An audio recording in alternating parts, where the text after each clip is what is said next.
अवेळी पावसाचा सरकारचा अंदाज चुकला काय हा खरा प्रश्न उपस्थित होतो। आता अलीकडे सरकारचे सर्व अंदाज चुकत आहेत। एकीकडे अवकाळी पावसाची हवामान खात्याने सूचना दिल्यानंतर सरकारने काय उपाययोजना केली हा खरा प्रश्न येतो। राज्यात साधारणतः या 2 दिवसाच्या आज तिसरा दिवस अवकाळी पावसामुळे राज्यातील जवळपास 78,776 हेक्टर शेतजमिनीचं नुकसान झालेलं आहे आणि इतकं क्षेत्र हे बाधित झालेलं आहे। यामध्ये कापूस, द्राक्ष, कांदा, केळी, भात, रब्बी ज्वारी, सीताफळ, संत्रा, पेरू अशा पिकाचं मोठ्या प्रमाणात नुकसान झालेलं आहे। खरं तर गेल्या 2-3 दिवसांमध्ये उत्तर महाराष्ट्रातील द्राक्ष पिकांचं मोठ्या प्रमाणात नुकसान झालं आणि पूर्ण द्राक्ष गळून पडले। संत्रा पूर्णतः सडा पडल्यासारखी संत्रा उत्पादन शेतकऱ्यांची परिस्थिती झाली। धान उत्पादक शेतकरी धान कापून ठेवलेलं आहे, ते गोळा करता आलं नाही आणि संपूर्ण धान पाण्याखाली गेल्यामुळं प्रचंड नुकसान या सर्वांचं झालेलं आहे। मला एकीकडे आतापर्यंत दुष्काळी परिस्थिती राज्यात होती आणि अवकाळी परिस्थितीनं शेतकऱ्याचं कंबरडं पूर्णतः मोडून टाकलं आहे आणि सरकार मात्र तेलंगणाच्या दौऱ्यावर प्रचारासाठी व्यस्त आहे। तिथून ते सांगतायत की आम्ही दुष्काळ घोषित करू वगैरे। मी मागच्या वेळेसही महाराष्ट्राच्या लक्षात आणून दिलं होतं आपल्या माध्यमातून की ज्या वेळेस 40 तालुके दुष्काळग्रस्त घोषित केले त्याला NDRF, SDRFची मदत मिळेल, पण 1000 तालुक्यासाठी राज्य सरकारने मदतीसाठी हात वर केले आहेत। कारण सरकारने वेळीच उपाययोजना न केल्यामुळं NDRF, SDRFच्या निकषात किंवा त्यांच्या गाईडलाईन्समध्ये हे तालुके बसू शकत नाही। म्हणून 1000 मंडळ आता वंचित राहणार आहेत मदतीपासून आणि आता तातडीनं पंचनामे करण्याची आवश्यकता असताना सरकार केवळ पंचनामे म्हणून नाही तर मदत कधी देणार हा खरा प्रश्न आहे। शासनाच्या मिळकतीपेक्षा खर्च जास्त आणि महाराष्ट्र देशामध्ये आघाडीवर आहे। अशा स्थितीत शेतकऱ्यांचा वाली कोण? शेतकऱ्याकडे या सगळ्या प्रश्नाकडे कोण बघेल? आणि केंद्राकडून 2,500 कोटी रुपयाची मदत मिळेल आणि आम्ही ती लोकांना शेतकऱ्यांना देऊ अशा प्रकारचं खोटं आश्वासन मुख्यमंत्री, उपमुख्यमंत्री शेतकऱ्याला देऊन शेतकऱ्यांची दिशाभूल करतायत। यामध्ये मागच्या वेळचे काही एकही रुपया मिळालेला नाही। 2022चे अजून अद्याप पैसे मिळाले नाही। प्रोत्साहनपर 50,000 रुपये शेतकऱ्यांना मिळणार होते ते पण मिळाले नाही। देतो म्हणून घोषणा करायच्या आणि शेतकऱ्यांची फसवणूक करायची हा सर्रास धंदा या सरकारने सुरू केलेला आहे। आपल्याला दुष्काळ या शब्दाला तसं पाहिलं तर मागचे जे काही 178 तालुक्यामध्ये दुष्काळ परिस्थिती जाहीर केली साधारणतः 1000 मंडळामध्ये, पण या विषयावरून सुद्धा मागच्या वेळेस देवेंद्रजी फडणवीस मुख्यमंत्री असताना आपल्याला माहित आहे तो गोंधळ उडाला होता आणि गोंधळ झाला होता आणि ती चूक पुन्हा सरकारने आजही केलेली आहे। केंद्र सरकारकडून मदतीची अपेक्षा मिळणे दुरापास्त आहे। पीक विम्याच्या संदर्भात शेतकऱ्यांना मोठ्या प्रमाणात आश्वासन दिलं गेलं, परंतु पीक विम्याचे पैसे शेतकऱ्यांना दिवाळी आधी अग्रिम जे मिळणार होते त्याचा परतावा जो काही मिळणार होता तो अद्याप मिळालेला नाही आणि आता नवीन संकट शेतकऱ्यावर अवेळी अवकाळी पावसाने आणलेला आहे। शेतकरी रडतो आहे। सरकारने तिजोरीच्याकडे बोट दाखवून हात वर करू नये, नाहीतरी राज्याला कर्जबाजारी करून उद्ध्वस्त करून ठेवला आहे। अशा स्थितीमध्ये आम्ही 2 तारखेपासून विदर्भातील आणि मराठवाड्यातील काही जिल्ह्यांना अवकाळी पावसामुळे झालेल्या नुकसानग्रस्त भागाची पाहणी करणार आहोत। 2 ते 5 असा हा दौरा असणार आहे। त्या अगोदर तातडीनं पंचनामे करून सरकारनं घोषणा करावी। अधिवेशनाची वाट पाहत बसण्याची गरज नाही। अधिवेशनामध्ये बघू, अधिवेशनामध्ये करू, काय गरज आहे अधिवेशनाच्या वाटपर्यंत वाट बघायची। आता त्वरित तुम्ही हे जे 78,000 हेक्टरचं नुकसान झालं आहे त्याची नुकसान भरपाई आणि 1,000च्या वर मंडळामध्ये जे काही दुष्काळ घोषित केला त्या शेतकऱ्यांना मदत, हे तात्काळ शेतकऱ्यांना मदत दिली गेली पाहिजे अशी आमची मागणी आहे। कारण दाखवू नका, कंत्राटच्या वर कंत्राट काढून डबल किमतीने ठेके वाटण्याचं काम, कंत्राट वाटण्याचं काम हे आता बंद करा। मराठवाड्यामध्ये धरणामध्ये पाणी नाही, पुढच्या नियोजनाचं काही यामध्ये अंदाज दिसत नाही किंवा सरकारचं कुठलं प्लॅनिंग दिसत नाही। कधी नव्हे, या महिन्यामध्ये नोव्हेंबर महिन्यामध्ये महाराष्ट्रात गेल्या 20 वर्षामध्ये टँकर लावले गेले नाही, पण 355 गावामध्ये टँकर सुरू करावे लागले। कुठलं नियोजन आहे? कुठे गेले ते जलसंधारण? कुठे गेले ते जलजीवन, जलमिशन, काय जलयुक्त शिवार?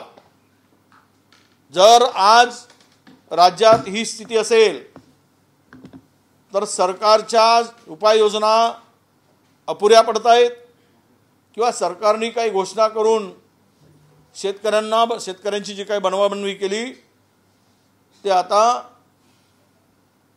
लोकांच्या पुढे उघड झालेलं आहे।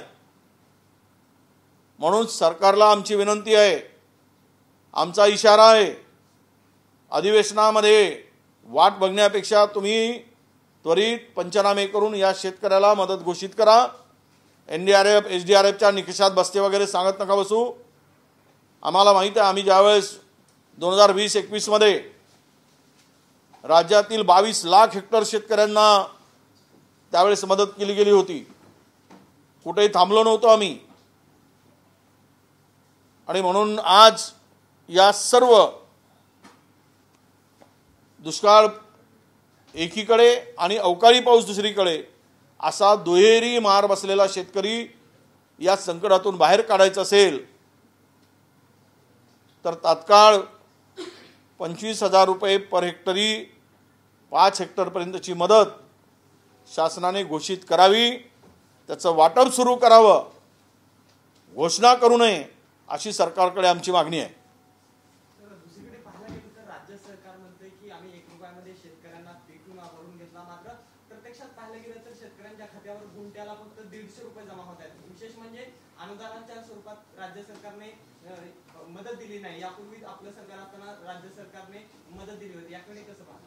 नाही, राज्यातला शेतकरी उद्ध्वस्त करण्याचं पाप शिंदे फडणवीस सरकारने केलंय।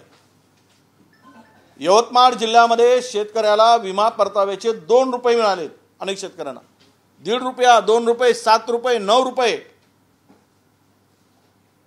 यांना तर चापकाचे फटकारे दिले पाहिजेत या पीक विमा कंपन्याला। केवळ घोषणा करून मूर्ख बनवण्याचं काम चाललेलं आहे।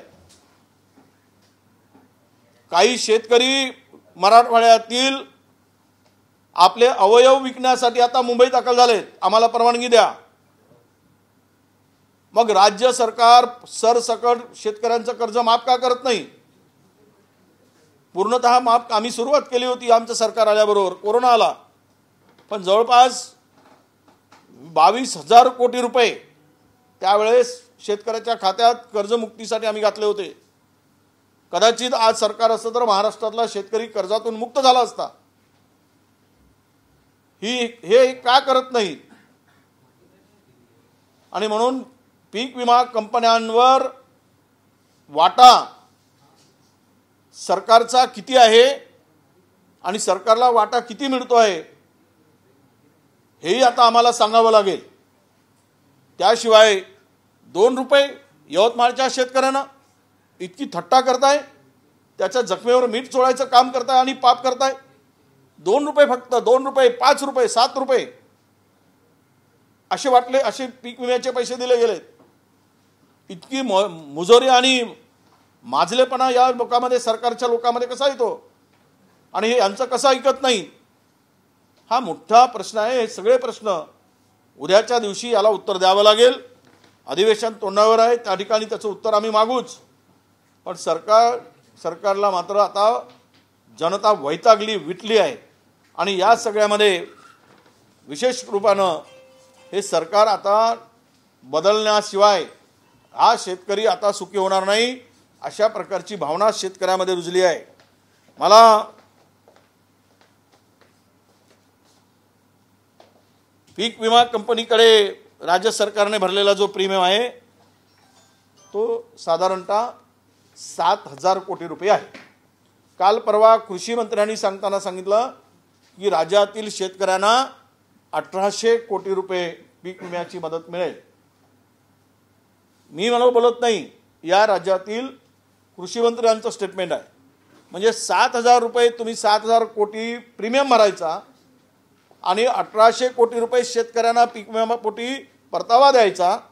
म्हणजे हे उरलेले पैसे आहेत हे कोणाच्या खिशात जाणार आहेत, कोणाच्या फायद्यासाठी केलेला, तुमचा वाटा किती आहे, किती टक्के आहे, हा सुद्धा मोठा प्रश्न महाराष्ट्रातील लोकांच्या पुढे आहे, विशेष करून शेतकऱ्यांच्या पुढे आहे. की तुम्ही 1 रुपयामध्ये देऊन पीक विमा काढतो म्हणून सरकारच्या तिजोरीवर डाका टाकायचं काम केलात आणि कंपन्यांना मोठं करून त्यातील वाटा उचलण्याचं काम तुम्ही केलात, हे यातून सिद्ध होत आहे. तुम्ही शेतकऱ्यांचा विषय सांगितला, मुख्यमंत्र्यांचा जिल्हा असलेल्या ठाणे जिल्ह्यातल्या आरोग्य सेवेमध्ये शेकडो करोडोंची जी अपव्यवहार किंवा गैरव्यवहार झालेला आहे, ऑडिटरचा रिपोर्ट आलेला आहे, त्याच्याविषयी काय सांगाल? आरोग्याशी मुख्यमंत्र्यांच्या जिल्ह्यामध्ये खेळलं जातं. नाही, मी मगानी बोलताना पण म्हणालो, नांदेडमध्ये, संभाजीनगरमध्ये, ठाण्यामध्ये, अनेक जिल्ह्यामध्ये रुग्णांना औषधी अभावीसाठी अनेकांचा जीव जातो. म्हणजे हे रुग्णालय आहेत की यमाची दारं आहेत, असा प्रकार राज्यामध्ये उपस्थित झाला होता. अजूनही ती स्थिती आहे. सरकारकडे या सगळ्या शासकीय रुग्णालयात लोकांसाठी औषधीसाठी पैसे नाहीत आणि दुसरीकडे मात्र 20% घेऊन हे इक्विपमेंट खरेदी केले जातात आणि ते इक्विपमेंट जसेच्या तसे पडून असतात, धुडकात पडली जातात. म्हणजेच राज्यातील आरोग्य यंत्रणेचे किती धिंडवडे निघाले. आणि तेही मुख्यमंत्र्याच्या जिल्ह्यात जर हे होत असेल तर उर्वरित महाराष्ट्रामध्ये आरोग्य यंत्रणा किती कुचकामी ठरली आहे, आरोग्य विभाग यामध्ये किती सक्षम आहे हे आता आपल्याला दिसून येईल.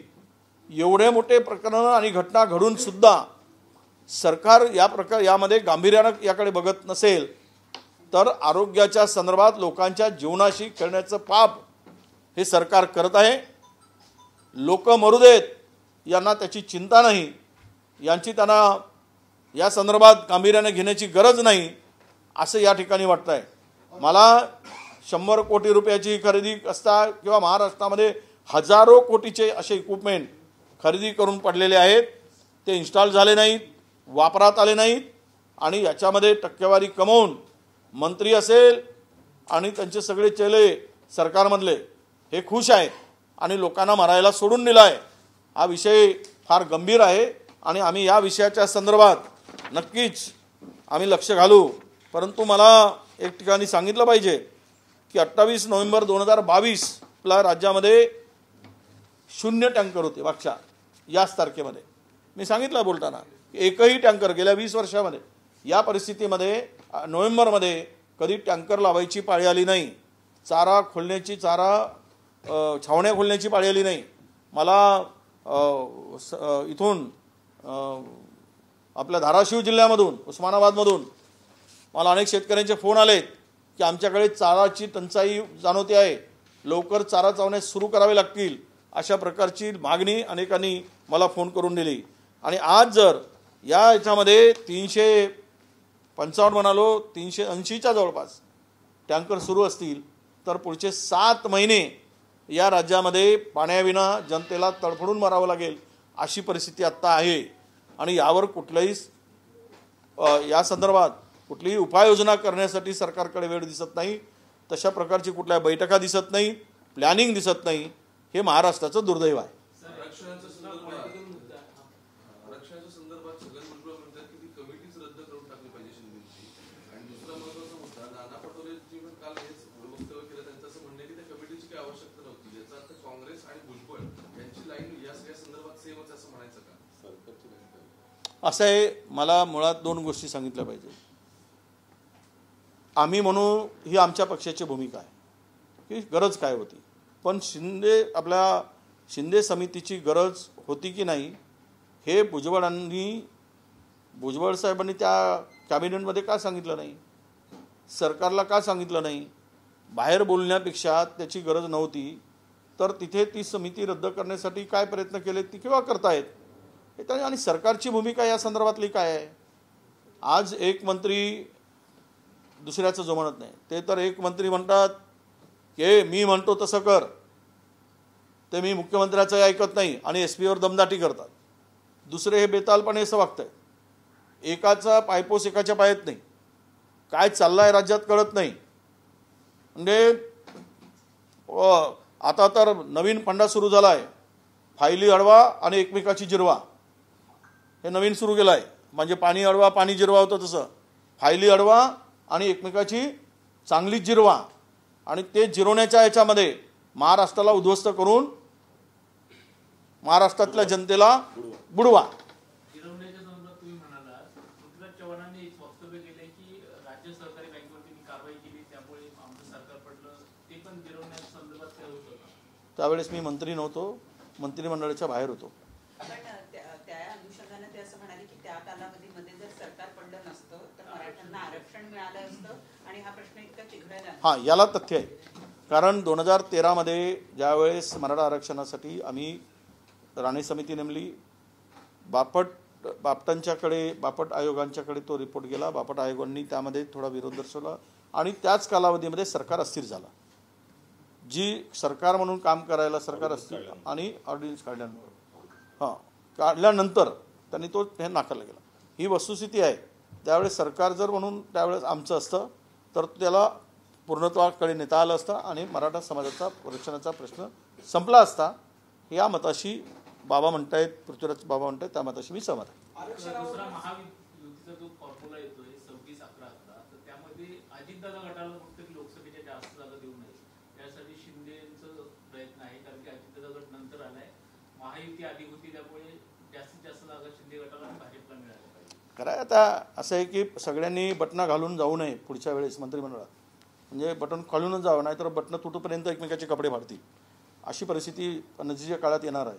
म्हणजे ते मी शीतयुद्ध काय म्हणतो त्याला कोल्ड वार म्हणालो, आता शस्त्रवार सुरू होईल की काय. कोणी हातात लपवून बिपवून चाकू बिकू घेऊन येतील. मी म्हणतो तसं कर, नाही तर दाखवतो बघ तुला, अशी पाळी येईल. कारण फार तिघेही टोकाचे एम्बिशन असलेले आहे. आम्हाला पाहिजेच, काही करा, देख लेंगे.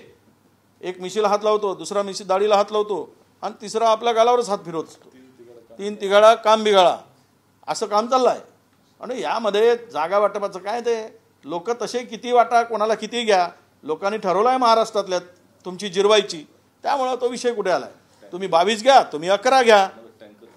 हां, पण हे सगळं तुम्ही त्याला हे करण्यापेक्षा महाराष्ट्रातील अवकाळीमुळं आज जी जनता हैराण आहे त्याकडे मात्र बाबा रे तिघे एकतोंडाला या आणि माझ्या शेतकऱ्याला वाचवा. हा पहिला प्रश्न आहे. तुमचे खासदार किती वाढतील, तुमचे आमदार किती वाढतील, पण त्यापेक्षा शेतकरी वाचाल तर तुम्ही वाचाल आणि शेतकरी माराल तर तुम्हाला मारल्याशिवाय लोक फिरू देणार नाहीत आणि रस्त्यावर मिळेल त्या ह्याच्याने तुम्हाला ठोकतील. हे लक्षात घ्या पहिले. आणि म्हणून शेतकऱ्यांसाठी पहिले तातडीने उपाययोजना करा, मदत करा, अशी आमची सरकारकडे मागणी आहे. शेवटचा विषय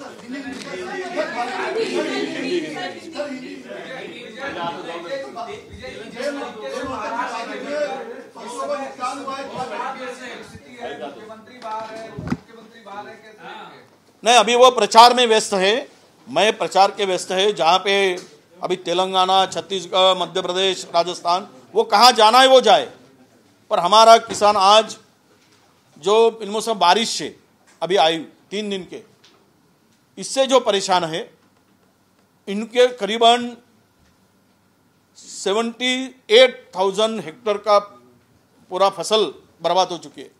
इसमें केला है, संतरा है, राइस है और आपका ज्वार से लेकर तो सब्जी तक लेकर बहुत सारे प्याज, इन सब पिकों का बहुत बड़ा फसल का नुकसान हुआ है। सरकार ने तुरंत इनको मुआवजा देने की बात करे। हमेशा की तरह पंचनामा करके टाइम पास करने की बात सरकार ने नहीं करनी चाहिए। तुरंत इनको मुआवजा देने के लिए पहल उठाना चाहिए। करीबन 178 तालुका है पिछले बार में जो घोषित किया था, उसको तो एनडीआरएफ और एसडीआरएफ की मदद नहीं मिलेगी, क्योंकि उन्होंने सब कमेटी की बैठक लेकर सेंट्रल गवर्नमेंट को लेटर लिखा नहीं था कि हमारे राज्य में ये स्थिति है। नहीं लिखेंगे तो इनके मुंह में लाके कोई निवाला नहीं डालेगा। वही कर्नाटक सरकार ने किया, तुरंत उन्होंने केंद्र का पथक आया, उन्होंने सब कुछ देखकर मुआवजा तय किया गया। वहां पे तो हमारी सरकार है, पर यहाँ पे केंद्र की सरकारों की विचार की सरकार होने के बाद भी उनके साथ में, किसानों के साथ में धोखाधड़ी हो रही है। एक तरफ अपनी पीठ थपथपाने के लिए मुख्यमंत्री, सीएम हो, डीसीएम हो, ये सेंट्रल गवर्नमेंट को यह जताने की कोशिश कर रहे हैं कि हमारे राज्य में सब आलबेल है, कोई किसान को तकलीफ नहीं है, या सेंट्रल का पैसा नहीं आना चाहिए। तो ये नहीं आना है तो मत मांगो, पर केंद्र राज्य सरकार ने अपनी तरफ से इन लोगों को मुआवजा देना चाहिए, यह हमारी मांग है। और विशेष रूप से अभी जो 2-3 दिन बेमौसम बारिश हुई, इसमें भी सरकार ने तुरंत मुआवजा देना चाहिए। 25,000 रुपया पर हेक्टर, 5 हेक्टर तक मुआवजा होना चाहिए, क्योंकि किसान पहले भी ड्राउट से परेशान था, अभी आज ये बारिश से परेशान है। दोनों तरफ से किसान को मार पड़ रही है। इस स्थिति में किसान के साथ खड़ा होने की आवश्यकता है। केवल प्रचार करके और सीटों के बंटवारे को लेकर झगड़ने से जनता के और किसान के हित के लिए सख्त कदम सरकार उठाएगी, और नहीं उठाएगी तो इनको महाराष्ट्र में घूमना भी मुश्किल हो जाएगा। इतनी तीव्र भावना किसानों की है। शंभूराजे देसाई जो राज्य में मंत्री हैं, वो कहते हैं कि पूर्व मुख्यमंत्री उद्धव ठाकरे के खिलाफ इसलिए कार्रवाई की जाएगी क्योंकि उन्होंने सीएम को आज की प्रेस कॉन्फ्रेंस में नालायक शब्द का इस्तेमाल किया। मुझे नहीं लगता है कि जो लायक नहीं वो नालायक। अब ये शब्द तो मराठी में सब बोलते हैं, सबको बोलते हैं। अब ये कोई गालियाँ है ऐसा नहीं समझता मैं। जिसके लिए लायक नहीं उसको नालायक कहा जाता है। अब वो इसका अर्थ कौन क्या निकलता है जिसका वो जाने।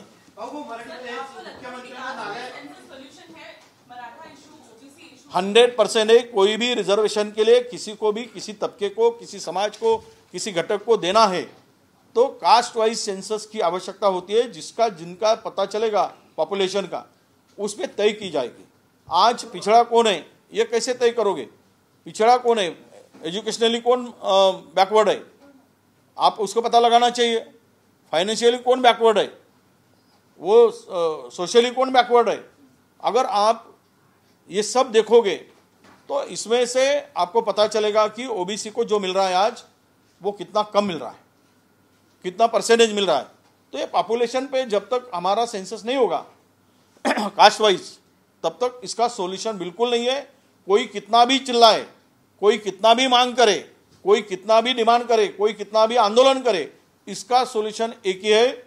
हमारे नेता राहुल जी गांधी कहते हैं कि राहुल जी ने कास्ट वाइज सेंसस की जो मांग की है उसको प्राइम मिनिस्टर पूरा करे और इन सबके तबके को न्याय दे, यही हमारी मांग है।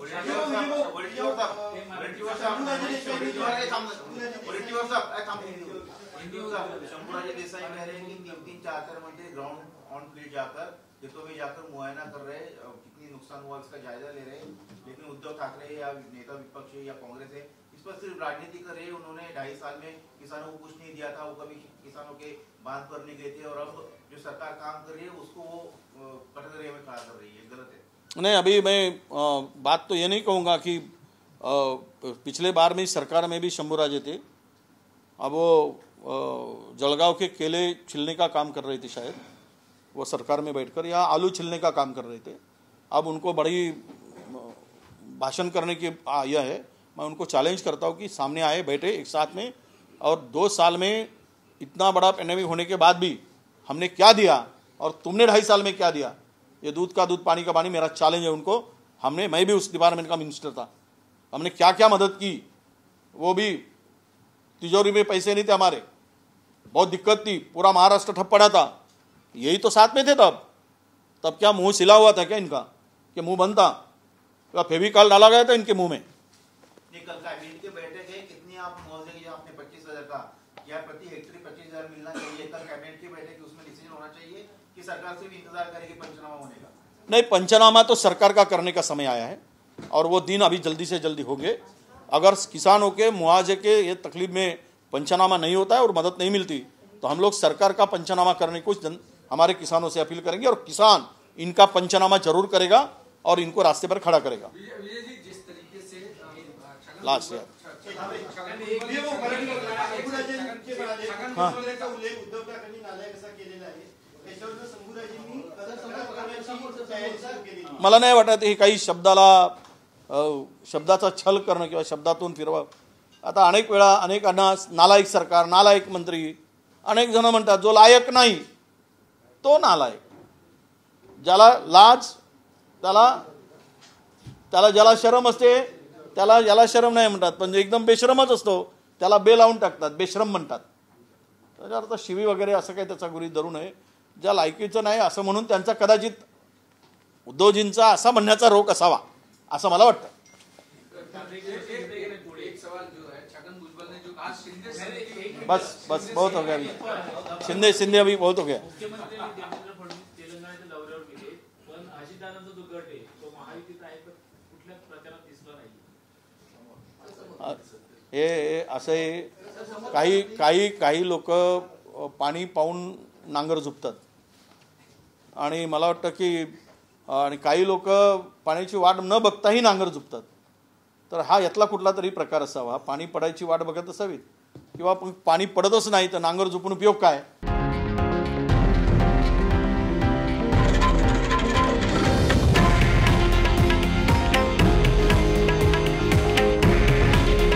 हे आहे देशातील नंबर 1 न्यूज नेटवर्क आणि आपण पाहत आहात TV9 मराठी। काळजी तुमची, हित महाराष्ट्राचं।